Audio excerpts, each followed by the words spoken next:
Pretty sure it's a big mahi. Welcome to 2:30 in the morning.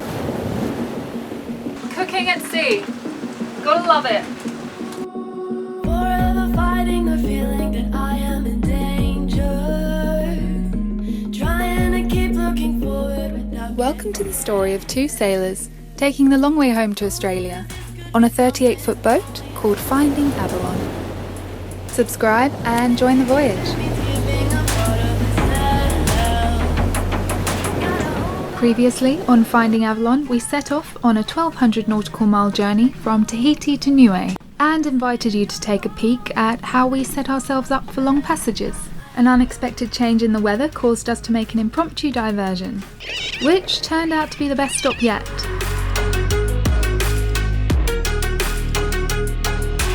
Can't you see that I am trying to hold it? The intensity is amazing.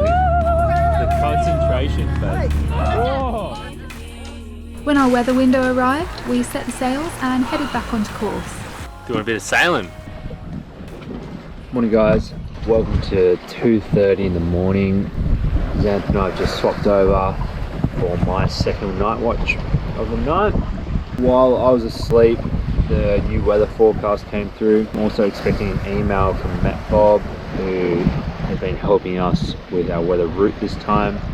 So he should give me a little update with some new GPS waypoints as well.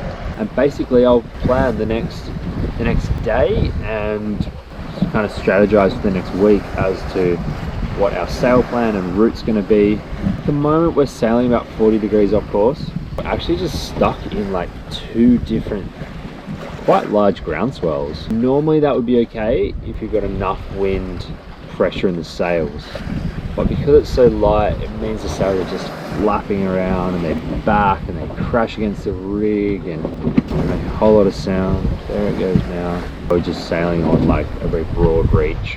According to the weather model yesterday, we can probably afford to do this for a little bit, head a little further south, get in some wind, and then we should be broad reaching a lot of tomorrow.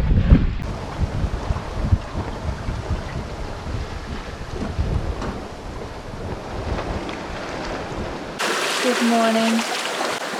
So Jackson, being the gorgeous human that he is, has given me all the sunrises this passage. This orientation of watches kind of suits the both of us really well. When we're living at anchor and getting a full night's sleep, I'm up at 5 a.m. anyway, and I watch the sunrise every day. And then Jackson kind of wakes up more around 8 a.m. I can't explain it, but the sunrise puts me in such a good mood for the rest of the day and it gives me so much energy. We've sailed with a few different crew and it's amazing how different timed watches suit different people. It really helps if you can identify that, and then it makes sure everyone has a good amount of energy for these passages because they take so much out of you. And what's in it for Jackson is that because I'm so awake now, I don't need to go back to bed for the rest of the day, so he can just sleep for as long as he likes if he wants. He's back on watch at 8 a.m. He doesn't set an alarm, I won't wake him up, he'll just wake up naturally. Yeah, then that's what gives him the energy.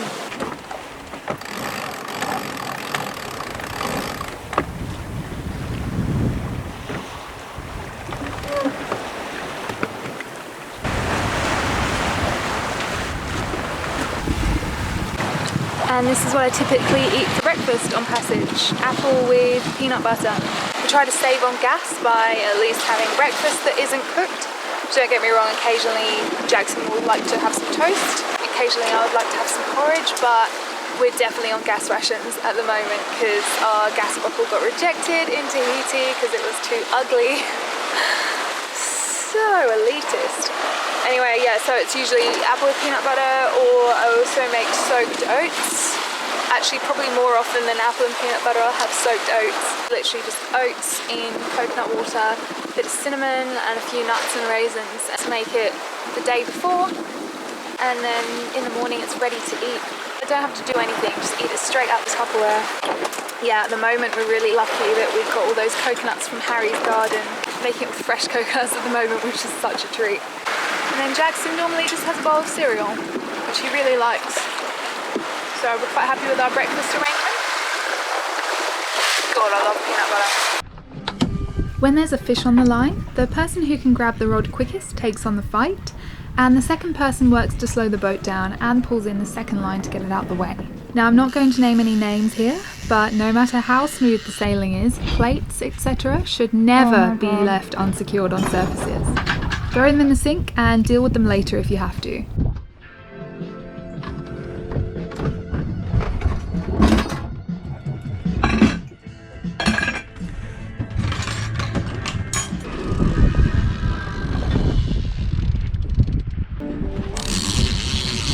Pretty sure it's a big mahi. You would be right about that, Captain Jackson.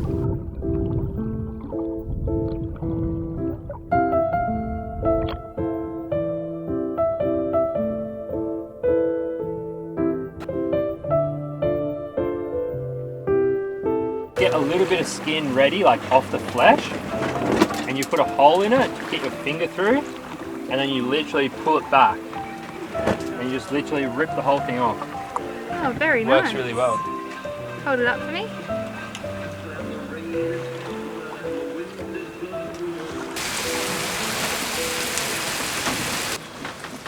Cooking at sea.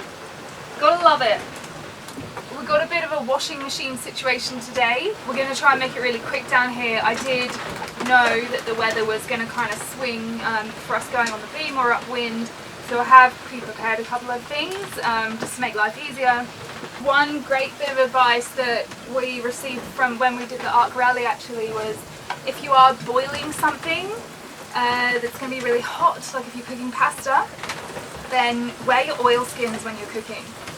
They did actually show us, without warning actually, a picture of a parboiled penis where a man was cooking pasta and it went horribly wrong. He wasn't wearing his oil skins. So just a friendly bit of advice there. So yeah, you want to minimize time down here. I mean, we have to keep the hatches shut for reasons that the flame goes out and also reasons that waves do come through that hatch. So it gets really bloody hot in here, especially if you've got someone filming for you. You've got to keep it short. Oh, and if you get seasick, then this is a recipe for seasickness. Recipe! So at lunchtime we normally have a Mexican bowl situation.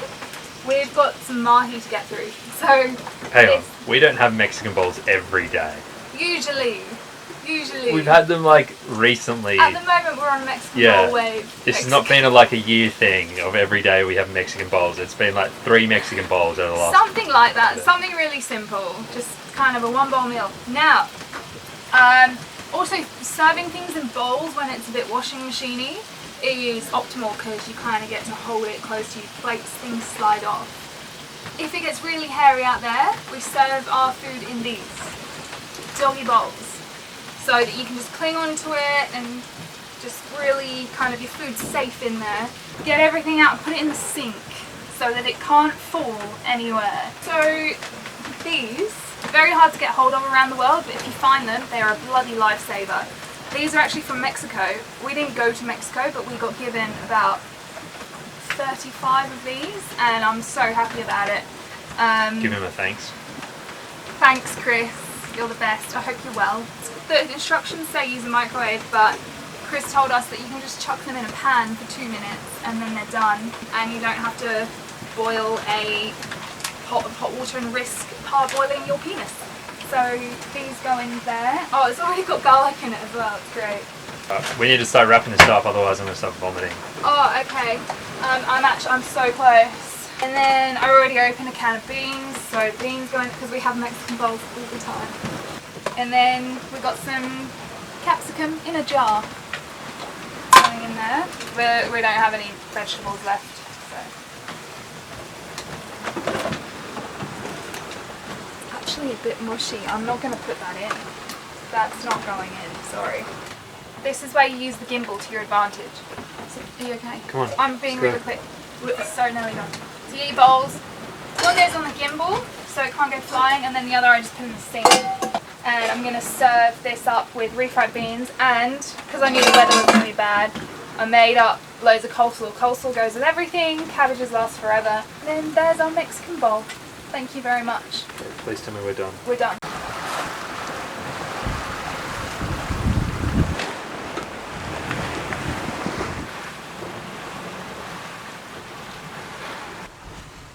What have you made for us?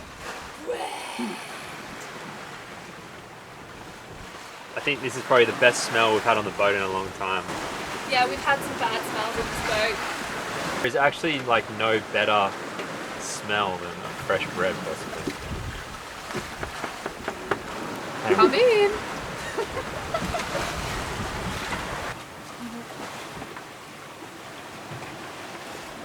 Good. Oh man, that's so good. That's actually maybe the best thing about this crossing so far.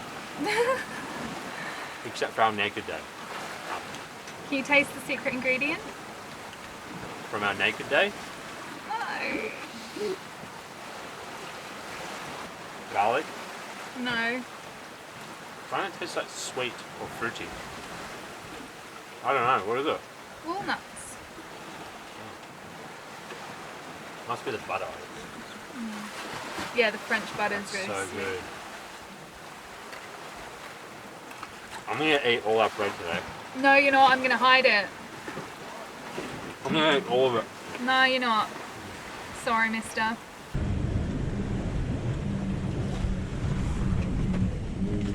Oh, mate, patronising him. He's just given everyone so much. He 2.5 hours of gold, and then on the way, he hung around for hours after. I remember at the end of that night going, well, maybe it's a good thing.